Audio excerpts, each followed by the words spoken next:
La nuit tombait sur Raïel, enveloppant le village d'un silence épais, presque solennel. Au loin, les branches craquaient doucement sous le vent, comme si la nature elle-même murmurait un secret ancien. Une étoile, plus brillante que les autres, semblait veiller sur une maison oubliée. C'est là que naquit Élisée, un enfant dont l'existence dérangeait bien plus qu'elle ne réjouissait. Peut-on être coupable d'une naissance qu'on n'a pas choisie? Et un homme peut-il effacer les traces d'un passé imposé? Pour Élisée, ces questions n'étaient pas abstraites, elles étaient sa vie. Le monde ne lui avait rien offert à part l'indifférence. Pourtant, il découvrit que la valeur d'un homme ne dépendait pas de ses origines, mais de ses choix. Fils illégitime d'Adna, un chef respecté mais hypocrite, Élisée fut élevé dans les marges. Sa mère, une étrangère au passé trouble, fut rapidement effacée des mémoires. Lui, cependant, restait, présence gênante dans une maison qui ne voulait pas de lui. Les serviteurs détournaient les yeux, les enfants du clan le pointaient du doigt, et son nom n'était jamais prononcé lors des célébrations. En grandissant, il apprit à se taire, à observer, à encaisser. Chaque regard de travers, chaque mot craché en cachette devenait une pierre supplémentaire sur son dos. Et un jour, ce fardeau devint trop lourd pour la famille. Lors d'une réunion froide et brève, la décision tomba, il devait partir. Sans appel. « Tu n'as pas ta place ici », déclara son demi-frère aîné, sans remords. Rejeté, Élisée prit la route sans savoir où aller. Il marcha pendant des jours, dormant sous les arbres, buvant l'eau des rivières. Chaque pas l'éloignait de Raïel, mais il ne savait pas s'il avançait vers quelque chose ou s'il fuyait simplement tout. C'est dans les terres rudes de Borna qu'il trouva un semblant de paix. Ce lieu, méprisé par les puissants, abritait des hommes comme lui, exclus, oubliés, abandonnés. Mais ici, il n'était plus le fils de personne. Il était juste Élisée. Et cela suffisait. Sa ténacité, son silence chargé de force et son regard décidé impressionnaient. Sans s'en rendre compte, il devint un point d'ancrage pour ceux qui n'avaient plus de repères. On l'écoutait. On le respectait. Il ne cherchait pas à commander, mais ses gestes guidaient. L'homme rejeté devenait peu à peu un pilier parmi les oubliés. Et pendant ce temps, à Raïel, le désordre s'installait. Ceux qui l'avaient chassé allaient bientôt découvrir que l'aide qu'ils refusaient était celle dont ils auraient le plus besoin. Les Madianites descendaient sur Raïel avec la rage d'un feu incontrôlable. Ils piétinaient les récoltes, brûlaient les maisons, semaient la peur comme une tempête. Le peuple, autrefois fier, vivait désormais à genoux, pris au piège de l'incertitude. Où étaient les héros d'hier? Que restait-il de la force du village? Dans l'urgence, les anciens se rassemblèrent. Qui pouvait encore défendre la cité? Quel homme, malgré les blessures du passé, pouvait aujourd'hui brandir l'épée pour tous? Un nom, d'abord murmuré avec gêne, finit par s'imposer. Ce nom qu'ils avaient tenté d'effacer, Élisée. N'était-ce pas lui qu'ils avaient chassé comme un chien? N'était-ce pas celui qu'ils avaient qualifié d'indigne, d'impur? Et maintenant, ces mêmes hommes espéraient qu'il revienne, qu'il les sauve? La honte n'effaçait pas la nécessité. Ils envoyèrent des messagers à Borna, priant qu'il accepte d'écouter. Lorsqu'ils arrivèrent, Élisée était debout au milieu des siens, regard droit, posture de chef. Ils virent en lui un homme changé, forgé par l'exil, respecté sans qu'il l'exige. Mais comment approcher celui qu'on a blessé? Que peut-on dire à celui qu'on a trahi? Lorsqu'ils parlèrent, leur voix tremblait. Élisée écouta en silence. Il ne haussait pas le ton. Il n'avait pas besoin. Son calme glaçait plus que la colère. Puis il posa les questions que tous redoutaient. Ne m'avez-vous pas rejeté? Ne m'avez-vous pas renié devant tous, comme un fardeau qu'on se débarrasse? Et aujourd'hui, alors que le danger vous serre la gorge, c'est moi que vous venez supplier? Le silence fut plus lourd que 1000 réponses. Les anciens, tête baissée, ne purent soutenir son regard. La vérité les écrasait. Pourquoi moi? Pourquoi maintenant? Demanda-t-il encore, sans ironie, mais avec une lucidité douloureuse. Croyez-vous que je sois encore ce garçon silencieux que vous avez jeté hors de vos murs? Ils répondirent par la seule chose qu'ils ne s'attendaient pas à entendre, la repentance. Non pas seulement des excuses, mais des promesses concrètes. Ils ne demandaient pas un simple chef de guerre, mais lui proposaient d'être le souverain de Raïel. Un pouvoir total, un droit qu'on lui avait autrefois arraché. Élisée ne répondit pas immédiatement. Une partie de lui voulait tourner le dos. Une autre voyait là l'accomplissement de tout ce qu'on lui avait refusé. Mais à quel prix? Pouvait-il vraiment leur faire confiance? Et surtout, pouvait-il se faire confiance, maintenant qu'il tenait entre ses mains le sort de ceux qu'il avait méprisés? Le vent soufflait sur les collines. Son silence était sa réflexion. Ce choix n'était pas simplement stratégique. C'était un tournant, une fracture dans l'histoire. Et Raël, qu'elle le veuille ou non, allait bientôt découvrir de quel bois était fait Élisée. Élisée n'était plus cet adolescent en quête d'acceptation. Il ne mendiait plus l'estime de personne. S'il devait revenir, ce serait en tant que chef incontesté. Il exigeait des garanties. Les anciens jurèrent devant l'Éternel qu'ils tiendraient leur parole. Il aurait l'autorité absolue. Mais Élisée savait que les serments ne gagnaient pas les guerres. Les Madianites ne reculeraient pas face à des mots. Avant de lever son épée, il devait se préparer. Non seulement contre l'ennemi, mais contre les blessures de son passé. Son retour à Raël ne fut pas accueilli par des chants. Les regards étaient partagés, certains curieux, d'autres méfiants. Il restait, pour beaucoup, un exilé revenu d'entre les ombres.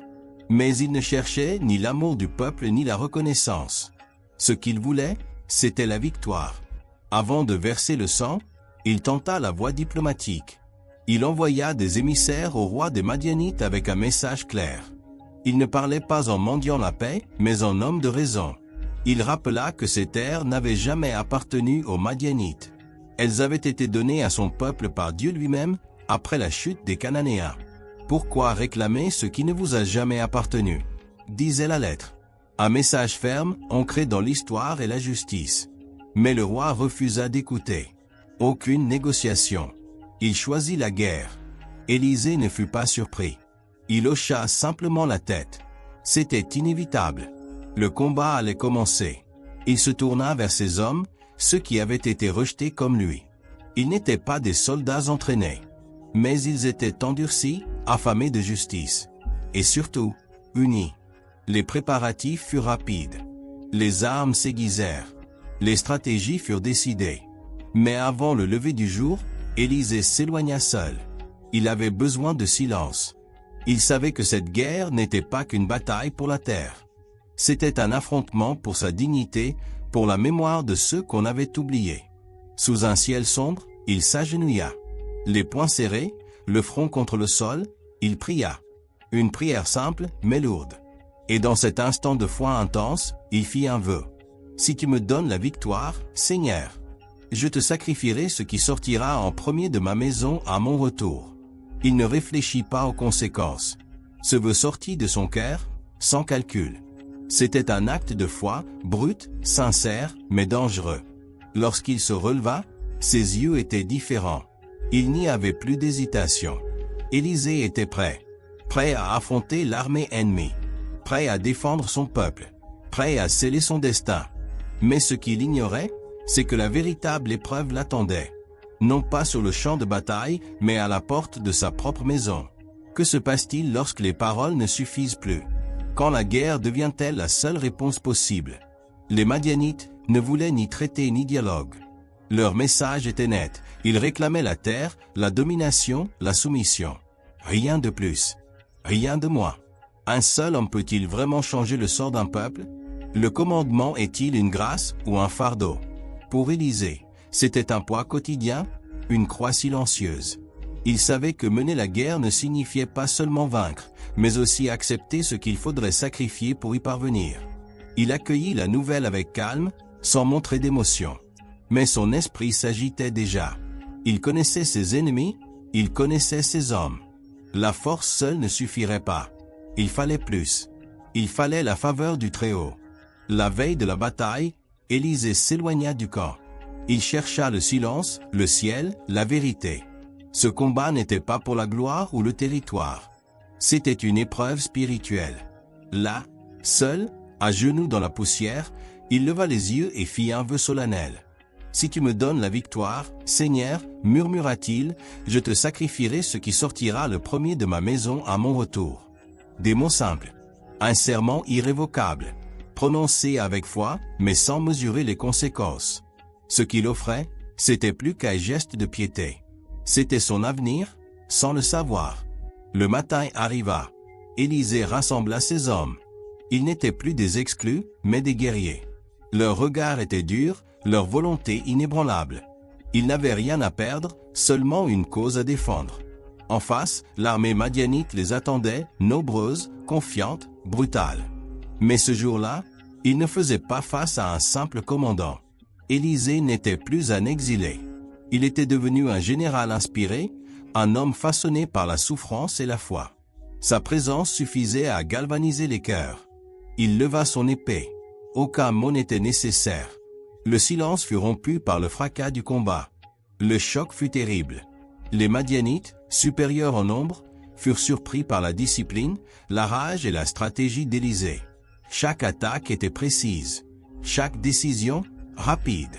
L'ennemi fut pris de panique. La ligne se brisa.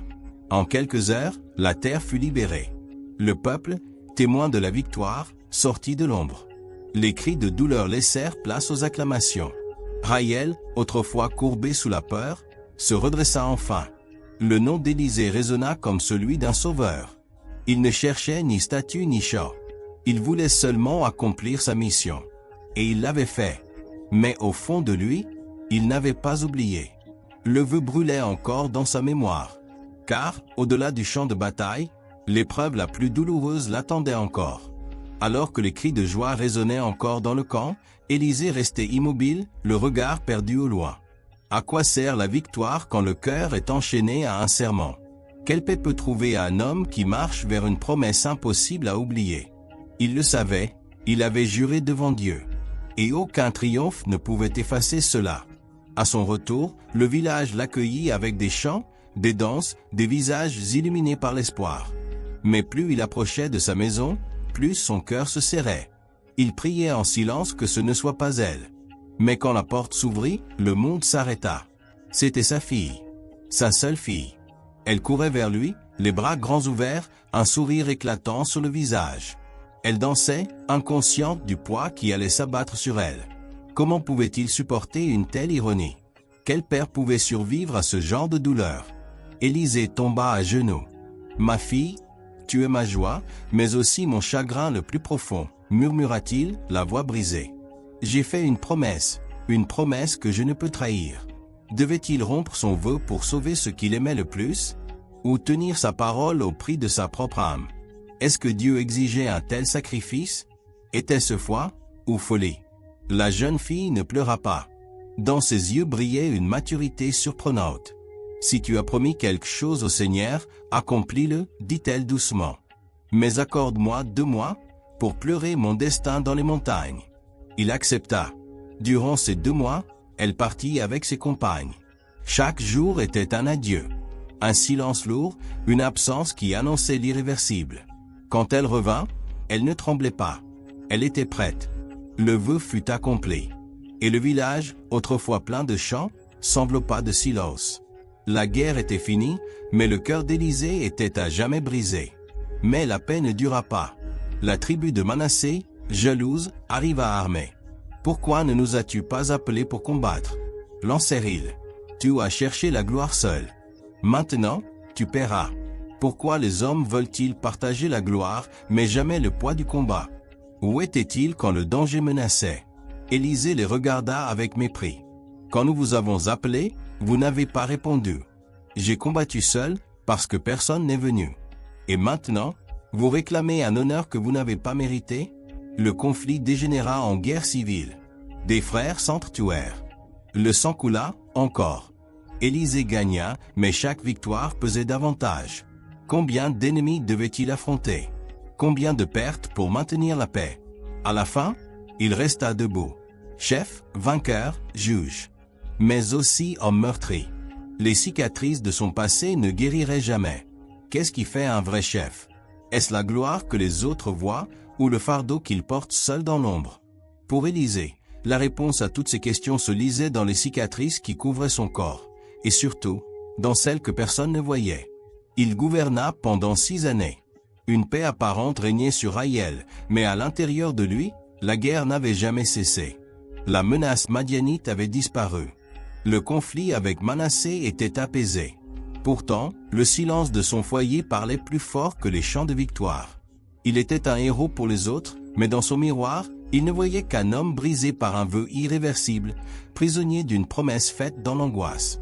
Sa maison, autrefois pleine de rires et de lumière, était devenue un sanctuaire du souvenir. Chaque objet, chaque recoin, rappelait ce qu'il avait perdu. Comment vivre en paix quand son plus grand sacrifice vit dans chaque battement de cœur? Et malgré tout, Élisée resta fidèle à sa mission. Il ne chercha jamais les honneurs. Il ne réclama ni titre ni statut. Il servit, simplement, jusqu'à son dernier jour comme juge d'Israël. Celui que l'on avait chassé devint la voix du peuple. Mais que retenir de son histoire? Quelle leçon Élisée laisse-t-il derrière lui? Il nous enseigne que l'adversité forge des leaders, que le rejet peut devenir la racine d'une force indomptable. Il fut abandonné, humilié, et pourtant il s'éleva sans haine. Il devint guide, non pas par ambition, mais par nécessité. Il nous avertit aussi, les promesses prononcées dans la douleur peuvent changer le cours d'une vie.